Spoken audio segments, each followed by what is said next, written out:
Muchísimas gracias porque te escuché a ti muy recortado. Y temo repetir algunas cosas que no las pude oír.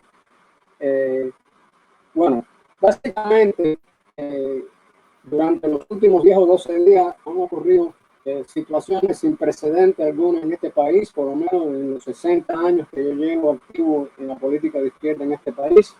Y es una cosa extraordinaria, manifestaciones masivas en docenas de ciudades norteamericanas, toque de queda en varias ciudades, incluyendo Nueva York, donde yo vivo, que ahora a partir de las 8 de la noche, que fue desafiado de una manera exitosa y contundente hace un par de noches, ahí en el puente que une a Brooklyn con Manhattan, uno de los puentes que une a Brooklyn con Manhattan.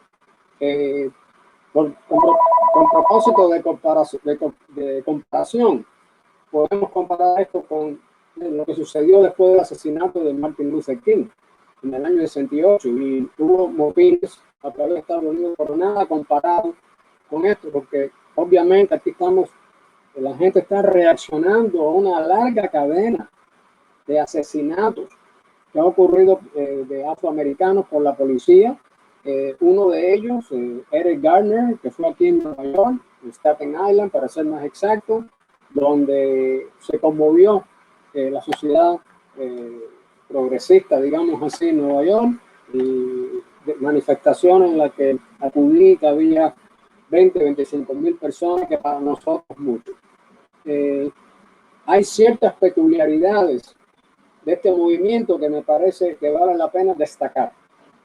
Uno de estos es que la gente manifestando en su mayoría son blancos, dependiendo del lugar. En Los Ángeles, por ejemplo, donde la proporción afroamericana es solamente 9%, de acuerdo al censo, no es de sorprender que la presencia afroamericana en Los Ángeles sea menor. Pero, por ejemplo, aquí en Brooklyn, donde las manifestaciones han sido en un centro comercial de deporte que está en la encrucijada de varios barrios, incluyendo barrios afroamericanos, ha sido extraordinaria. Y cabe destacar que cuando hay estas manifestaciones que son multirraciales, los negros y los blancos particularmente no están en diferentes grupos, están mezclados, que es una cosa inaudita, porque aún en situaciones donde acuden negros y blancos, generalmente la tendencia es para los negros estar de un lado y los blancos del otro. Ese no ha sido el caso aquí. Lo que me parece una señal de un progreso muy significativo, si esto persiste, como espero que sea el caso. Ahora bien, otras características de estas explosiones es que el saqueo, que yo creo que es inevitable en una sociedad como esta, donde hay tanta deprivación de bienes de consumo y donde el bien de consumo es endiosado prácticamente por la sociedad. Es muy interesante que en este caso los saqueos han sido en barrios blancos, han sido en los lugares de ricos, no como en el caso de la rebelión de Watts, por ejemplo, en el 65, donde la explosión devastó. Fue un desastre físico y económico para Watts, y fueron los comercios en ese barrio donde fueron afectados. Ahora ha sido llevado Rodeo Drive en Beverly Hills, que es la sección de tiendas más exclusiva que hay en Los Ángeles. Aquí también en Soho y otros lugares parecidos, donde ha habido saqueos, pero no de las tiendas de la gente pobre, sino de la tienda de los ricos. Y de nuevo hay que subrayar la indignación que la gente que siente con respecto a esta larga cadena que fue detallada en el pasado número de permiso, donde hay un artículo del dossier que sacó, donde dan varios nombres, dónde ocurrieron y cuándo ocurrieron. Entonces, una larga cadena de abusos policíacos, llevando más de abusos, de asesinatos policíacos. Yo creo que vale brevemente, obviamente, todo lo que puedo hacer aquí, de analizar muy brevemente los cambios ha habido en una área de la juventud blanca en Estados Unidos. Y es una situación diferente en el sentido que las expectativas que tiene esa juventud no son las que tenían sus padres. De hecho, ya se han hecho varios estudios que demuestran que las expectativas de la gente joven, digamos 18, 35 años, blancos en este país, no esperan que le vaya tan bien en la vida, por amplia mayoría, que le vaya tan bien en la vida como le fue a los padres. El gran peso de la deuda estudiantil, de hace unos 10 años para acá, ahora, más o menos, se gradúa la gente de college, de licenciatura, con tremendas deudas, que los empleos que van a adquirir no corresponden con el tamaño de la deuda. Otros datos que se ven, cómo está declinando materialmente la sociedad norteamericana, es, por ejemplo, la edad a la que las personas adquieren sus apartamentos o casas de propiedad, el gran sueño dorado de la propiedad, de ser el dueño del departamento o casa de uno, es más y más tarde cuando la gente en la vida, cuando la gente joven puede obtener esos bienes. Y de hecho se quedan a vivir mucho más allá de lo que era usual en este país con sus familias. Entonces tenemos un cuadro de deterioro material de la juventud blanca. En el caso de la juventud afroamericana, obviamente muchísimo peor. No solamente con la tendencia de la policía precisamente a abusar mucho más de la gente joven que perciben como una mayor amenaza a la policía, no solamente el abuso, hay una expresión en inglés, por ejemplo, driving while black, que quiere decir conduciendo el automóvil mientras que uno es negro. O sea, que es el banco de registro de multas por pequeños detalles. Si la licencia atrás del carro está un poquito así inclinada, ya te dan una multa por eso. Es esencialmente hostigamiento, ¿no? Las cifras, no voy a aburrirlos ustedes con grandes cifras, pero les puedo decir que la mediana del salario blanco de los blancos en este país es 26.7% superior a la mediana del ingreso de salario. Estoy hablando de los afroamericanos. En el caso de la riqueza, en inglés, la distancia es aún mayor. Es $171,000 es la mediana para los blancos y 17,150, o sea, una decena aparte para los negros. La tasa de desempleo ha sido por muchísimo tiempo, ha oscilado alrededor del doble. O sea, por cada blanco desempleado hay 2 afroamericanos desempleados. La tasa de pobreza es 2.5 veces mayor el número, la tasa de pobreza entre los afroamericanos que entre los blancos. Entonces, eso es una visión muy somera de todo lo que puedo en este breve tiempo decirlo. Y hay que tener en cuenta que hay varios factores recientes en la economía norteamericana que han agravado un aspecto muy importante de esta tendencia. Todavía los afroamericanos en particular, y blancos también, pero especialmente los afroamericanos, no se han podido recuperar completamente de la crisis del año 7 al año 8, la gran recesión de ese periodo, donde a muchos afroamericanos y latinos y gente pobre les ofrecieron hipotecas totalmente para comprar casa, totalmente que no eran nada realistas, y fueron los primeros que perdieron sus casas y se quedaron literalmente en la calle como resultado del crack bancario que ocurrió en ese momento. Y yo creo que esa experiencia fue muy importante en el hecho de que muchos blancos que de hecho habían votado por Obama acabaron votando por Trump en el año 16, especialmente en estados como Michigan, Pennsylvania y Wisconsin, donde la diferencia fue pequeña, pero en parte fueron varios, simplemente unos cuantos cientos de miles de obreros blancos que habían votado por Obama, que votaron por Trump o no votaron. También muchos no votaron y alguno que otro votó por terceros partidos. Entonces fue una desilusión respecto al neoliberalismo de Obama y de Clinton antes de eso, que hizo posible que aceptaran la demagogia de Trump y votaran por él. Así que esas son algunas de las tendencias.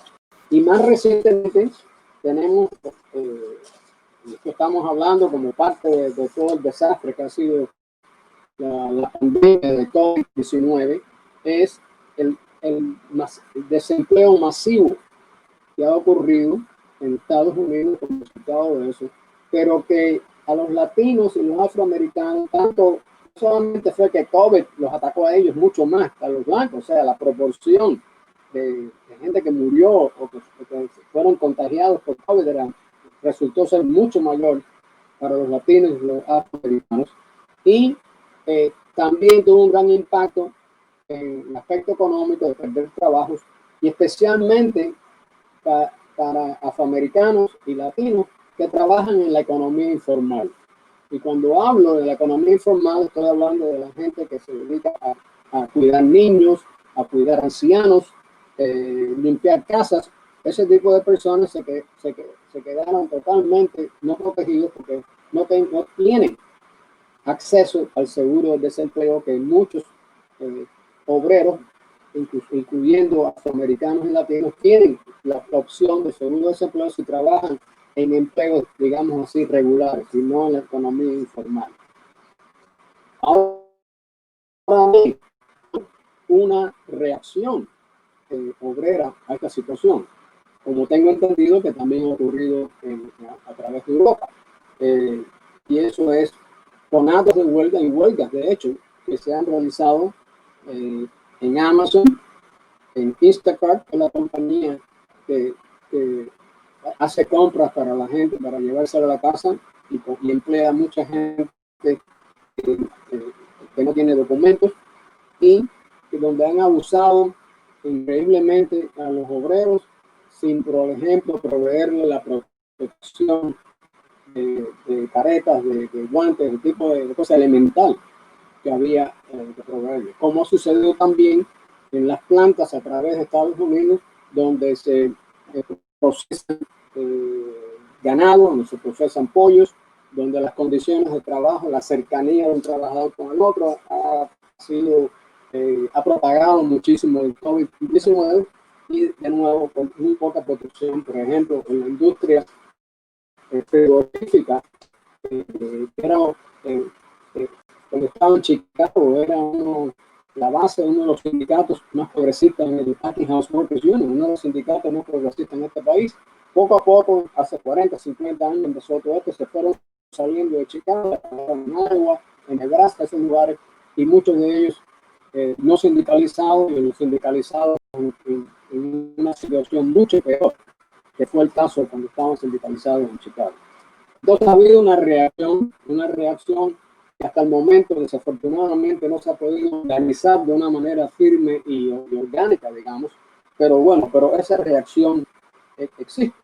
Y eso hay que verlo también desde el punto de vista un poco de mediano plazo, de cómo ha habido avances en el movimiento obrero en este país, de salir de letargia en que ha estado ese movimiento obrero.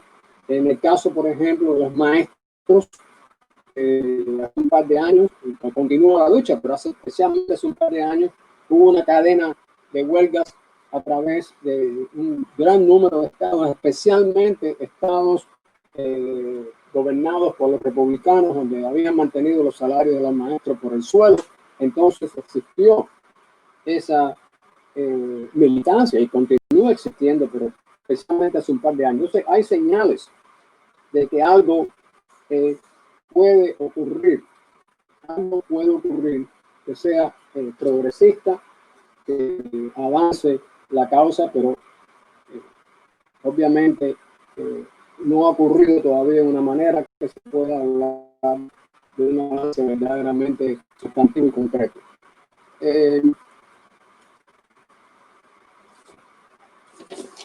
Entonces, habiendo hablado de la reacción obrera, quiero hablar brevemente ahora sobre la izquierda. Y ahí ha habido fenómenos sumamente positivos. En el año 16, con motivo del ascenso de Trump a la presidencia, que tuvo un impacto increíble en la gente progresista en este país, pero la candidatura de Bernie Sanders, ambas cosas ya basándose en movilizaciones anteriores que habían ocurrido, por ejemplo, Occupy Wall Street, que fue un movimiento importante que duró muy poco, por razones que no voy a analizar aquí hoy, pero había un sedimento, digamos así, de movilización anterior, que en mi opinión y la de muchas otras personas nutrieron el desarrollo de DSA. Y DSA muy rápidamente llegó a tener 60,000 miembros, que en este país una cosa habría que ir por lo menos al Partido Comunista de los años del Frente Popular o el Partido Socialista de Eugene Debs a principios del siglo para ver fenómenos similares en términos de los números, me refiero, ¿no?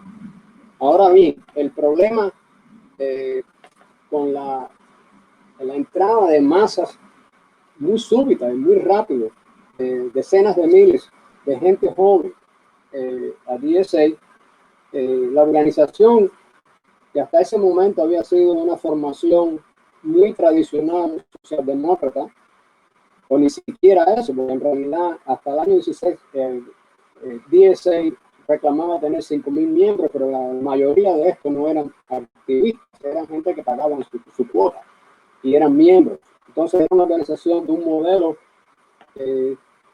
que no estaba listo para aprovecharse y tratar de encauzar de una manera progresista, de una manera democrática, la explosión que está ocurriendo. Déjenme explicarme un poco más. El énfasis de DSA es mayormente electoral. O sea, primero era elegir a Bernie, pero ahora tratar de elegir a los candidatos progresistas que están tirándose para senadores, para representantes, y no solamente a nivel federal, sino también a nivel local y estatal. Entonces, ¿qué sucede? Surge este movimiento de calle y la gente joven, mayormente blancas, que es lo que ha reclutado DSA, aunque tiene latinos y tiene afroamericanos, pero es mayormente blanca, han participado en grandes, muchísimo en estas manifestaciones, pero no tienen una presencia en estas manifestaciones como DSA. O sea, no tienen grupos identificados con DSA, con banderas, con volantes, donde la organización se presenta como un polo de atracción con una política en particular. Y aún cuando a DSA, las declaraciones de DSA han sido muy buenas, pero no se traducen en una visibilidad y presencia en estas manifestaciones. Yo no soy miembro de DSA, pero trabajo muy cercanamente. De hecho, esta noche tengo una reunión por Zoom con un grupo de personas que están trabajando, y eso es lo que estamos tratando de avanzar, es esa organización, hacer DSA más una organización de acción y combate. Cuando digo combate no digo poner bombas ni nada de eso, obviamente estoy hablando de combate, de estar lista para responder a situaciones de coyuntura que requieren una reacción bastante rápida. No solamente eso, una cosa que yo he propuesto es que a través de mi vida política en este país, desafortunadamente pertenecía a grupos que tenían unos 100, 200, 300, o estaba asociado a un grupo que no llegaban a 1000. Y mi sueño era siempre tener una presencia pública. Y ahora está 16. Yo digo, caramba, con tantos miembros, en una conferencia de prensa, pídele a Cornel West, que es un intelectual afroamericano muy destacado, Noam Chomsky, bastante figura, que venga a una conferencia de prensa patrocinada por DSA y hablen al público con la alternativa socialista. Y de hecho yo creo que en un ambiente como hay ahora, que voy a elaborar sobre eso un poquito más adelante, yo creo que tendría un éxito importante en presentarse como un polo. Lo que estoy hablando aquí es que haya claramente un polo socialista en la política norteamericana. Por cierto, debo aclarar, porque hay cierta de paso, muy de paso, con esto como un pie de nota, ¿no? Que ellos sí, Alexandre Ocasio-Cortez, no funciona principalmente como miembro de DSA. Ella es miembro de DSA, pero el origen de ella es un grupo que se llama Justice Democrats, que es una especie de agrupación que funciona dentro del Partido Demócrata y que se dedica casi exclusivamente, principalmente, a encontrar candidatos, hallar candidatos para nominarlos, apoyarlos, y en el caso de ellos, sí, como dicen en este país, AOC, tener el gran éxito que ha tenido. No, déjenme, entonces, he tratado de hablar de la base, muy rápidamente, de la base económica de los blancos, los negros. He tratado de hablar de los problemas más recientes en la economía para los desposeídos, y he tratado de hablar un poco sobre la izquierda, donde mayormente es DSA, Democratic Socialist America. Finalmente, déjenme hablar sobre las elecciones próximas. Si voy demasiado rápido, pero estoy tratando de presentar las cosas y de tener el tiempo mayor que se pueda para escuchar vuestras opiniones, que a excepción de Gustavo, no he tenido el gusto de conocerlos. Y voy a hablar, finalmente, déjenme hablar brevemente sobre las elecciones del 2020. Yo creo que durante estos eventos que han ocurrido, que son estremecedores, me han conmovido a mí muchísimo. Antes de eso, hace 10 días, hubiera sido muy difícil predecir si Trump iba a ganar o no. Porque tengan en cuenta que en este país no es ganar la mayoría de los votos lo que elige un presidente. Desde ese punto de vista, Trump obtuvo 3 millones de votos menos que la Hillary Clinton. Es ganar estados donde los estados pequeños, deliberadamente, cuando se diseñó la constitución de este país, para proteger la esclavitud, a los estados pequeños le dieron sobre representación. Y si quieren entrar en detalles, en la pregunta les puedo explicar eso un poco más de detalle. Entonces se puede obtener una minoría del voto popular y aún así ganar las elecciones, como fue el caso de Trump. Pero yo veía la situación bastante difícil para derrotar a Trump. Yo creo que en estos, especialmente en la última semana, había un cambio importante, donde Trump se ha desprestigiado con una amplia franja de la sociedad norteamericana, donde por ejemplo aparecen anuncios de bancos, por ejemplo, en los periódicos, hablando de que ellos apoyan al derecho de los negros. Yo tengo un amigo que es abogado en Massachusetts y me acaba de enviar ayer una declaración de la Suprema Corte Estatal de Massachusetts, donde ellos, por unanimidad, son jueces, los jueces, el Tribunal Principal del Estado de Massachusetts, los jueces unánimemente se declararon como apoyando la justicia del movimiento. Y especialmente importante es la tremenda osadía de Trump de usar gases lacrimógenos para disolver una manifestación en Casa Blanca para que el desgraciado pudiera cruzar la calle y presentarse en una iglesia. Eso es prácticamente icónico, creo yo. Y ya está haciendo un gran daño. y al mismo tiempo acompañado por el repudio que ha recibido de generales. El mismo secretario de Defensa lo criticó. Entonces yo creo que ha habido como una situación donde lo que pudo haber sido un cambio a nivel molecular se ha convertido en algo más importante. Ahora, yo no tengo la bola de cristal para decir, por lo tanto, Trump va a perder. Lo que quiero decir que ha ocurrido recientemente, que yo creo que le ponen cierta desventaja y, y simultáneamente Biden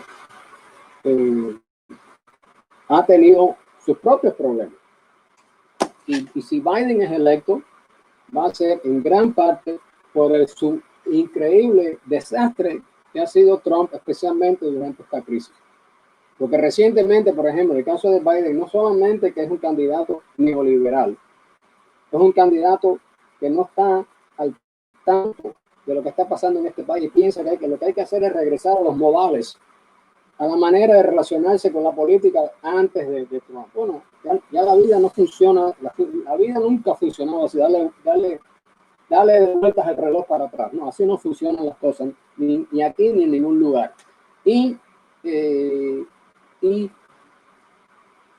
si es electo es por razones negativas, porque es un individuo que ha sido incompetente. Estoy hablando de Biden ahora, ha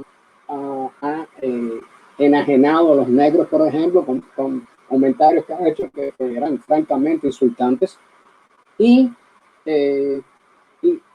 en un partido demócrata que a través de la historia ha actuado como la manera de cooptar, la manera de capturar, la manera de domesticar a los movimientos de protesta, empezando desde el New Deal con el CIO, donde trató desgraciadamente con el Partido Demócrata de reducir la militancia del CIO en un gobierno que, a pesar, como el New Deal, por ejemplo, ya comenzando en esa época, que introdujo legislación progresista en este país, al mismo tiempo excluyó a los negros de los beneficios de esa legislación progresista. Entonces, uno tiene que preguntarse si Biden, que derrotó a Sanders basado en la idea de que es más elegible que Sanders, en realidad sí, de hecho es más elegible por sus propios méritos. Así que, en cierta forma, lo que puede estar ocurriendo en este país, no sabemos si va a ser así o no, es las barbaridades de Trump, los excesos de Trump, puede que le dejen ser elegidos a Biden. Y el problema de Trump, francamente, es que él tiene un núcleo duro, digamos aproximadamente 25% de la población norteamericana, población adulta norteamericana. Un núcleo duro de evangélicos de la derecha dura en este país. Pero él no puede ganar solamente con ese 25%. Le hace falta un 18-20% adicional, porque no tiene que ganar la mayoría de vuelta, depende de dónde está concentrado su voto, que es la gente conservadora, pero que van a ser afectados de alguna manera, a veces afectados en el sentido que se van a quedar en su casa y no van a votar, o que no van a enviar la boleta si es por correo. Y esa deserción de esta parte de la derecha, que no es tan dura y primitiva como el 25%, eso puede ser el beso fatal para él, puede ser su desgracia. Así que en eso estamos. Déjenme decir brevemente, y les agradezco su paciencia en escucharme, especialmente cuando yo no lo puedo ver a ustedes, porque no puedo ver a nadie aquí.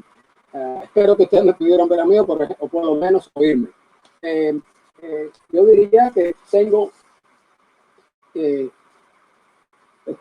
me siento optimista, pero con una cierta cautela, y en todo caso, como mínimo, y es un mínimo, en mi opinión, extremadamente importante, lo que va a suceder es que seremos muchos más en las semanas y meses que se aproximan. Y eso pues de por sí es una victoria. Así que muchísimas gracias por haberme escuchado y yo estoy muy interesado en oír lo que ustedes piensan y hablaremos entonces. Muchas gracias. Gracias, Samuel.